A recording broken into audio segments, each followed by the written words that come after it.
or the thing already loosed in the heavens.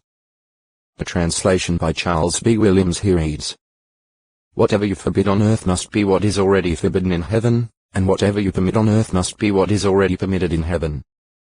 Greek scholar Robert Young's literal translation reads, "Whatever thou mayest bind upon the earth shall be having been bound in the heavens, and whatever thou mayest loose upon the earth shall be having been loosed in the heavens." Since other texts make clear that the resurrected Jesus remained the one true head over the Christian congregation, it is obvious that his promise to Peter did not mean Peter's dictating to heaven what should or should not be loosed, but, rather, Peter's being used as heaven's instrument in the unlocking, or loosing, of certain determined things. 5. Jehovah Hova, the causative form, the imperfect state, of the Heb. Verb, ha-y become. Meaning he causes to become. The personal name of God. Isra 42. 8. 54.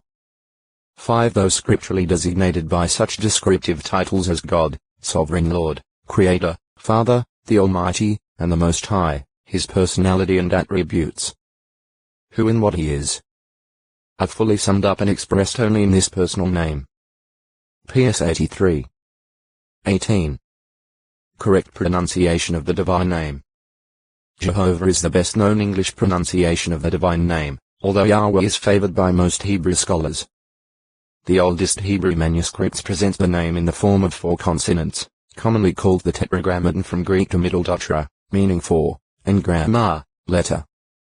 These 4 letters written from right to left are and may be transliterated into English as Yor, JHVH. The Hebrew consonants of the name are therefore known. The question is, which vowels are to be combined with those consonants? Vowel points did not come into use in Hebrew until the second half of the first millennium CE. See Hebrew, 2 Hebrew alphabet and script. Furthermore, because of a religious superstition that had begun centuries earlier, the vowel pointing found in Hebrew manuscripts does not provide a key for determining which vowels should appear in the divine name. Superstition hides the name. At some point a superstitious idea arose among the Jews that it was wrong even to pronounce the divine name represented by the tetragrammaton. Just what basis was originally assigned for discontinuing the use of the name is not definitely known. Some hold that a name was viewed as being too sacred for imperfect lips to speak. Yet the Hebrew scriptures themselves give no evidence that any of God's true servants ever felt any hesitancy about pronouncing his name. Non-biblical Hebrew documents, such as the so-called Lachish letters, show the name was used in regular correspondence in Palestine during the latter part of the 7th century BCE. Another view is that the intent was to keep non-Jewish peoples from knowing the name and possibly misusing it. However, Jehovah himself said that he would have his name declared in all the earth. Acts 9. 16. Compare 1 ch 16. 23, 24. PS 113. 3. Al 1. 11, 14, to be known even by his adversaries. Isra 64. 2. The name was in fact known and used by pagan nations both in pre-Common Era times and in the early centuries of the Common Era. The Jewish Encyclopedia, 1976, Volume 12, p. 119. Another claim is that the purpose was to protect the name from use in magical rites. If so, this was poor reasoning, as it is obvious that the more mysterious the name became through disuse, the more it would suit the purposes of practices of magic. When did the superstition take hold?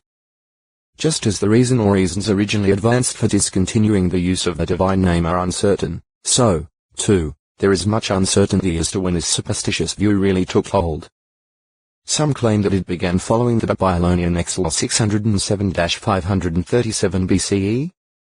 This theory, however, is based on a supposed reduction in the use of the name by the later writers of the Hebrew Scriptures, a view that does not hold up under examination. Malachi, for example, was evidently one of the last books of the Hebrew Scriptures written in the latter half of the 5th century BCE, and it gives great prominence to the divine name. Many reference works have suggested that the name ceased to be used by about 300 BCE. Evidence for this date supposedly was found in the absence of the tetragrammaton, or a transliteration of it in the Greek Septuagint translation of the Hebrew Scriptures, begun about 280 BCE. It is true that the most complete manuscript copies of the Septuagint now known do consistently follow the practice of substituting the Greek words Kyrie os Lord or the os o textoi acute muritra longo, Jehovah 6 Inventory No. 266. Picture, Volume 1, p. 326. It regularly presents the Tetragrammaton, written in square Hebrew characters, in each case of its appearance in the Hebrew text being translated. This papyrus is dated by scholars as being from the 1st century BCE, and thus it was written 4 or 5 centuries earlier than the manuscripts mentioned previously. C&W Appendix, pages 1562 to 1564. When did the Jews in general actually stop pronouncing the personal name of God? So, at least in written form, there is no sound evidence of any disappearance or disuse of the divine name in the BCE period. In the 1st century CE there first appears some evidence of a superstitious attitude toward the name. Josephus, a Jewish historian from a priestly family, when recounting God's revelation to Moses at the site of the burning bush, says, "Then God revealed to him his name, which ere then had not come to men's ears, and of which I am forbidden to speak." Jewish Antiquities, 2, 276-12, for Josephus' statement, however, besides being inaccurate as to knowledge of the divine name prior to Moses, is vague and does not clearly reveal just what the general attitude current in the 1st century was as to pronouncing or using the divine name. The Jewish Mishnah, a collection of rabbinic teachings and traditions, is somewhat more explicit. Its compilation is credited to a rabbi known as Judah the Prince, who lived in the 2nd and 3rd centuries CE. Some of the Mishnaic material clearly relates to circumstances prior to the destruction of Jerusalem and its temple in 70 CE. Of the Mishnah, however, one scholar says, "It is a matter of extreme difficulty to decide what historical value we should attach to any tradition recorded in the Mishnah. The lapse of time which may have served to obscure or distort memories of times so different. The political upheavals, changes, and confusions brought about by 2 rebellions and 2 Roman conquests. The standards esteemed by the Pharisee party, whose opinions the Mishnah records which were not those of the Sadducean party. These are factors which need to be given due weight in estimating the character of the Mishnah's statements. Moreover, there is much in the contents of the Mishnah that moves in an atmosphere of academic discussion pursued for its own sake, with so it would appear little pretense at recording historical usage. The Mishnah, translated by H. Danby, London, 1954, pages 14, 15. Some of the Mishnaic traditions concerning the pronouncing of the divine name are as follows. In connection with the annual Day of Atonement, Danby's translation of the Mishnah states, "And when the priests and the people which stood in the temple court heard the expressed name come forth from the mouth of the high priest, they used to kneel and bow themselves and fall down on their faces and say, Blessed be the name of the glory of his kingdom forever and ever." Yom 6. 2 of the daily priestly blessings, Sota 7. 6 says, "In the temple they pronounced the name as it was written, but in the provinces by a substituted word." Sanhedrin 7. 5 states that a blasphemer was not guilty unless he pronounced the name, and that in a trial involving a charge of blasphemy a substitute name was used until all the evidence had been heard. Then the chief witness was asked privately to say expressly what he had heard, presumably employing the divine name. Sanhedrin 10. 1, in listing those that have no share in the world to come, states. Abbasol says, "Also he that pronounces the name with its proper letters." Yet, despite these negative views, one also finds in the first section of the Mishnah the positive injunction that o textoi acute miritra longo, Jehovah 7 Hebrew scriptures in later copies. The reader, of course, found the Tetragrammaton completely replaced by Kyrie os and the os. See Lord. Translations into other languages, such as the Latin Vulgate, followed the example of these later copies of the Greek Septuagint. The Catholic Douay version of 1609 to 1610 in English, based on the Latin Vulgate, therefore does not contain the divine name, while the King James Version 1611 uses Lord or God in capital and small capitals to represent the Tetragrammaton in the Hebrew Scriptures, except in 4 cases. What is the proper pronunciation of God's name? In the second half of the first millennium CE, Jewish scholars introduced a system of points to represent the missing vowels in the consonantal Hebrew text. When it came to God's name, instead of inserting the proper vowel signs for it, they put other vowel signs to remind the reader that he should say Adho-na meaning sovereign lord or Elo-him meaning God.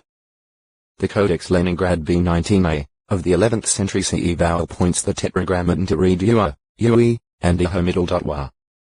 Ginsburg's edition of the Masoretic text vowel points the divine name to read Iho-wa. GE 3. 14. FT and Hebrew scholars generally favor Yahweh as the most likely pronunciation. They point out that the abbreviated form of the name is Yahweh in the Latinized form, as at Psalm 89. 8 and in the expression Ha-middle-leluya meaning praise Jah, your people. PS 104. 35. 150. 1. 6 also, the forms Iho, Yo, Yah, and Yahu, found in the Hebrew spelling of the names Jehoshaphat, Joshaphat, Shaphatia, and others, can all be derived from Yahweh. Greek transliterations of the name by early Christian writers point in a somewhat similar direction with spellings such as I-B and I-L-E, which, as pronounced in Greek, resemble Yahweh. Still, there is by no means unanimity among scholars on the subject, some favoring yet other pronunciations, such as Yahuwah, Yahuwah, or Yahuwah. Since certainty of pronunciation is not now attainable, there seems to be no reason for abandoning in English the well-known form Jehovah in favor of some other suggested pronunciation. If such a change were made, then, to be consistent, changes should be made in the spelling and pronunciation of a host of other names found in the scriptures. Jeremiah would be changed to Jeremiah, Isaiah would become Yesha-Yahu, and Jesus would be either Iho-Shua as in Hebrew or I-E-Sus as in Greek. The purpose of words is to transmit thoughts. In English the name Jehovah identifies the true God, transmitting this thought more satisfactorily today than any of the suggested substitutes. Excerpts from the Psalms, Dead Sea Scroll. The tetragrammaton appears repeatedly in distinctive ancient Hebrew characters. Jehovah. Importance of the name.